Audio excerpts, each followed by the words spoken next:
तो अस्सलाम वालेकुम, कैसे हैं आप सब लोग। आई होप आप सब लोग अच्छे ही होंगे।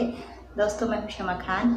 दोस्तों आज की हमारी वीडियो जो होने वाली है वो डॉक्टर जाकिर नाइक सर की होने वाली है। जैसा कि दोस्तों डॉक्टर जाकिर नाइक सर की वीडियो हम देखते ही रहते हैं क्योंकि इनकी वीडियो से हमें काफ़ी कुछ सीखने को भी मिलता है।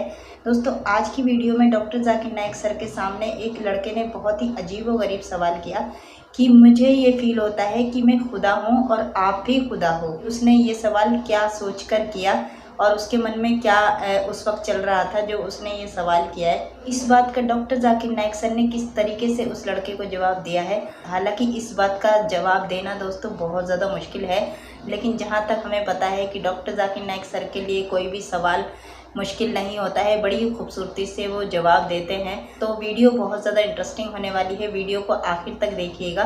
तो चलिए दोस्तों वीडियो को शुरू करते हैं। खुदा हूँ और आप भी खुदा हैं। मेरे भाई खुदा की डेफिनेशन क्या है? नो सर मैं नहीं जानता। बिस्मिल्लाहिर्रहमानिर्रहीम, अस्सलाम वालेकुम।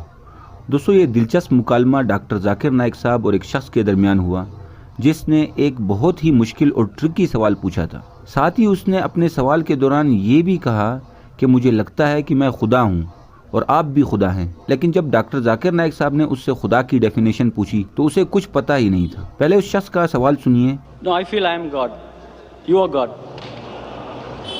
All are God. That's what Hinduism says. Aham Brahmasmi.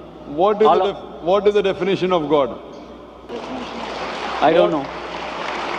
I am God, you are God. What is the definition of God? I don't know. उसने कहा कि मेरा नाम महेश है और मैं 1979 में पैदा हुआ था। हो सकता है कि 1930 या 40 तक मैं जिंदा रहूं अगर इस वक्त दुनिया में मौजूद हूं। लेकिन सवाल यह है कि 1979 से पहले मैं क्या था और अपने मरने के बाद मैं क्या होऊंगा और अपनी इस ज़िंदगी में मैं किस का किरदार अदा कर रहा हूँ।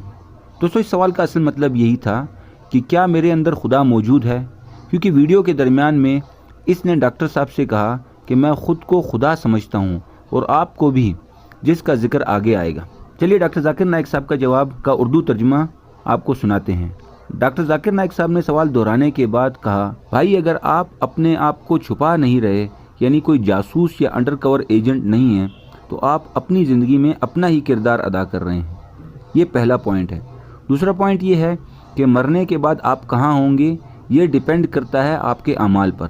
अगर तो आपने अच्छे अमल किए तो आप जन्नत में जाएंगे, वरना जहन्नुम में। डॉक्टर जाकिर नाइक साहब ने कहा कि कुरान जो कि आखिरी किताब है, अगर आप इस पर यकीन रखें और अमल करें तो इंशाअल्लाह आपके तमाम गुनाह माफ़ कर दिए जाएंगे और आपका ठिकाना जन्नत होगा, वरना दूसरी सूरत में आपको जहन्नुम का अजाब झेलना होगा। याद रहे कि जन्नत में जाने के लिए इस ज़िंदगी में कुरान पर अमल करना ज़रूरी है और हम ये नहीं जानते कि हमारी ज़िंदगी कब तक है। लिहाजा आप ये नहीं कह सकते कि 2030 तक जिंदा रहूंगा, इसलिए 2029 में इस्लाम कबूल कर लूंगा और जन्नत में चला जाऊंगा। हम में से कोई भी अपने मरने का वक्त नहीं जानता, क्या पता कल हमारी मौत आ जाए। और भाई आपने ये कहा था कि मैं जिंदा रहूंगा अगर ये दुनिया मौजूद रही, तो लिहाजा हम ये भी नहीं जानते कि ये दुनिया कब तक मौजूद रहेगी। अल्लाह ताला सूरह माइदा में इरशाद फरमाता है, जिसका मफहूम ये है कि कोई नहीं जानता क़यामत कब वाक़ई होगी। दोस्तों डॉक्टर जाकिर नाइक साहब ने कहा, लिहाजा मेरे भाई मेरा काम आपको जन्नत का रास्ता बता देना है कि आप मौत के बाद कहाँ होंगे। जैसा कि अल्लाह ताला ने सूरह गाशिया में हजूर पाक सल्लल्लाहु अलैहि वसल्लम से इरशाद फरमाया कि आप सल्लल्लाहु अलैहि वसल्लम का काम सिर्फ पैगाम को पहुँचाना है, लिहाजा मेरा काम भी आपको नेकी का रास्ता बताना है। आप मुझे ये बताएं कि मरने के बाद आप जन्नत में जाना चाहते हैं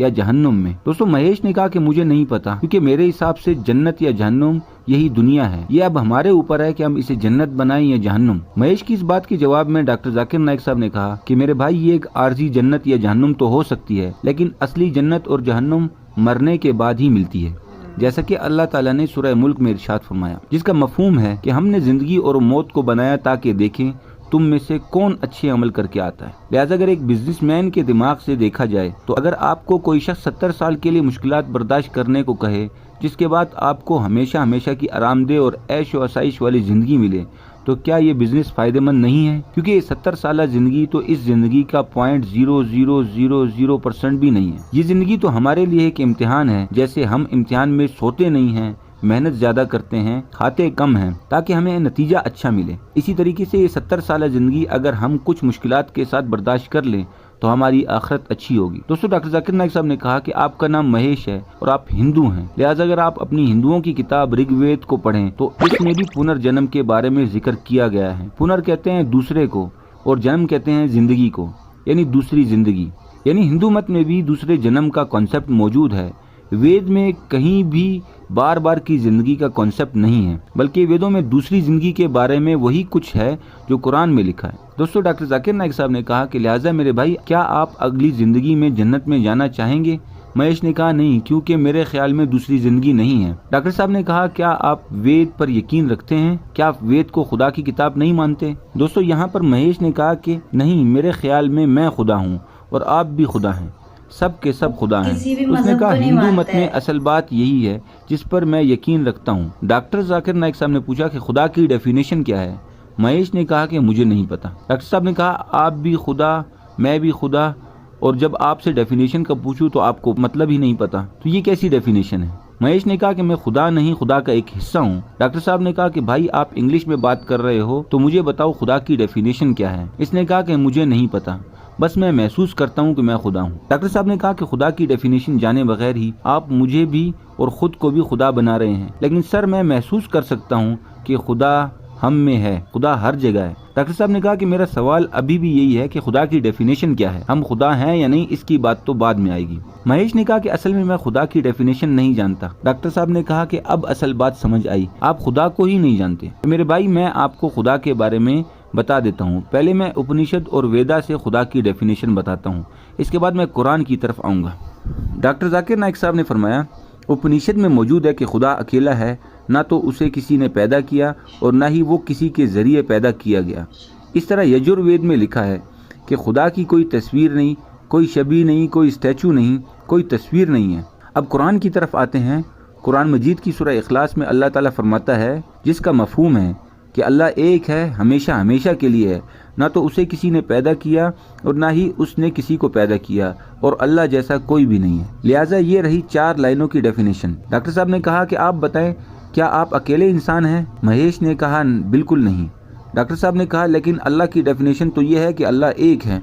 दूसरी आयत में ये है कि अल्लाह हमेशा हमेशा के लिए है। मेरे भाई, क्या आप हमेशा हमेशा के लिए हैं? महेश ने कहा नहीं, अल्लाह ताला को किसी ने पैदा नहीं किया और ना ही इसने किसी औलाद को जन्म दिया। मेरे भाई, आप और मैं दोनों ही माँ बाप के जरिए पैदा हुए हैं और हमारी औलाद भी है, तो फिर हम खुदा कैसे हो सकते हैं? दोस्तों, डॉक्टर जाकिर नाइक साहब ने कहा लिहाजा ये है डेफिनेशन उस खुदा की जिसे मैं मानता हूँ। मेरे भाई, आप जिस खुदा को मानते हैं उसे भूल जाएं, लेकिन मेरे अल्लाह की डेफिनेशन पर कोई भी पूरा नहीं उतरता। डॉक्टर साहब ने कहा कि अब पता नहीं आप किसे खुदा समझ बैठे हैं, लेकिन जिसे मैं खुदा समझता हूँ वो अकेला है, उसे किसी ने पैदा नहीं किया और वो हमेशा हमेशा से है और इसके जैसा कोई नहीं है। डॉक्टर साहब ने कहा क्या इस डेफिनेशन की बुनियाद पर आप खुद को खुदा कह सकते हैं? महेश ने कहा जी हाँ, अगर आप चाहें तो आप खुद को खुदा कह सकते हैं। दोस्तों, महेश की इस बात पर पूरा हाल हंसने लगा क्योंकि इसकी बात एक बिल्कुल बेवकूफ़ाना बात थी। डॉक्टर साहब ने कहा कि मैं आपसे पूछ रहा हूँ कि आपको पैदा किया गया है? आपने कहा जी बिल्कुल, लेकिन खुदा को तो किसी ने पैदा नहीं किया, तो फिर आप खुदा कैसे हो सकते हैं? क्या इस डेफिनेशन की बुनियाद पर आप खुद को खुदा कह सकते हैं? अगर आप फिर भी चाहते हैं कि खुद को खुदा कहें तो फिर आप पागल हुए। महेश ने कहा बात बनाने के लिए कहा कि आप जिस एक खुदा की इबादत कर रहे हैं मैं उसी का हिस्सा हूँ, हम सब उसका छोटा छोटा हिस्सा हैं। दोस्तों, डॉक्टर जाकिर नाइक साहब ने कहा कि आप अपनी डेफिनेशन बता रहे हैं, लेकिन वेद और दूसरी हिंदू किताबों और कुरान मजीद के मुताबिक हम सब खुदा का हिस्सा नहीं है। आपके खुदा की डेफिनेशन को साइड पर रख दें। मेरा खुदा सबसे ताकतवर है। क्या आप सबसे ताकतवर हैं? महेश ने कहा नहीं, लिहाजा हमारा खुदा सबसे ताकतवर है और सबसे अलहदा है। सिर्फ एक खुदा सच्चा है और बाकी सारे खुदा झूठे हैं। लिहाजा आपके खुदा का पता नहीं कौन है, इसे साइड पर रखें। जिस खुदा की मैं बात कर रहा हूँ वो खुदा कहलाने के लायक है। उसमें तमाम खुसूसियात हैं। उसने सबको बनाया है, लेकिन उसे किसी ने पैदा नहीं किया। वो सबसे अकेला है, सबसे बेनियाज है, सबसे ताकतवर है और हमेशा से है और हमेशा रहेगा। डॉक्टर साहब ने कहा मेरे भाई, क्या आप ऐसे खुदा पर यकीन रखते हैं? दोस्तों, महेश ने कहा नहीं। डॉक्टर साहब ने कहा यही तो मसला है कि आप सच्चे खुदा को मानते ही नहीं। भाई, मेरा आपको ये मशवरा है कि आप जाएं, हिंदुओं की किताबें पढ़ें, कुरान को पढ़ें और खुदा की असल डेफिनेशन मालूम करें। यूं अपने आप को और मुझे खुदा कहने से कुछ नहीं होगा। मैं खुद को खुदा कहकर जहन्नुम में नहीं जाना चाहता और न आपके मुझे खुदा कहने से मैं जहन्नुम में जाऊंगा। अलबत्ता मैं एक अल्लाह पर यकीन रखता हूँ, लिहाजा आपको भी जन्नत में देखना चाहता हूँ। उम्मीद है कि आप अल्लाह को पहचान जाएंगे और अल्लाह पर यकीन रखेंगे। इंशाल्लाह फिर आप जन्नत में ज़रूर जाएंगे। दोस्तों, इस तरीके से ये गुफ्तगू बगैर किसी नतीजे के ख़त्म हुई। दोस्तों, ये वीडियो आपको कैसी लगी हमें कमेंट करके ज़रूर बताएं और वीडियो को लाइक, शेयर और चैनल को सब्सक्राइब कीजिए और इजाज़त दीजिए। अल्लाह हाफ़िज़। क्योंकि उस आदमी की सोच ही इस तरीके से बन गई थी कि मौत और ज़िंदगी के दरमियान जो कुछ भी होता है वो अपने आप ही होता है, वो हम ही करते हैं, ऐसा कुछ वो सोच रहा था। तो दोस्तों, तभी वो खुदा की डेफिनेशन बता नहीं पाया, क्योंकि डॉक्टर जाकिर नाइक सर ने पूरी डेफिनेशन खुदा की उन्होंने अपनी तरफ से उस आदमी को अच्छी तरीके से समझाने की कोशिश की है कि खुदा एक है और खुदा सबसे ज़्यादा ताकतवर है। और जिस तरीके से हम इंसान से इंसान को पैदा करते हैं, लेकिन खुदा किसी से पैदा नहीं हुआ है। तो होप सो आपको वीडियो पसंद आई होगी। दोस्तों, अगर आपको वीडियो पसंद आई हो तो प्लीज़ लाइक ज़रूर कीजिएगा, सब्सक्राइब कीजिएगा, कमेंट में मुझे ज़रूर बताइएगा कि आपको वीडियो कैसी लगी। चलिए मिलते हैं अगली वीडियो में, तब तक अपना बहुत सारा ख्याल रखिएगा। अल्लाह हाफिज़।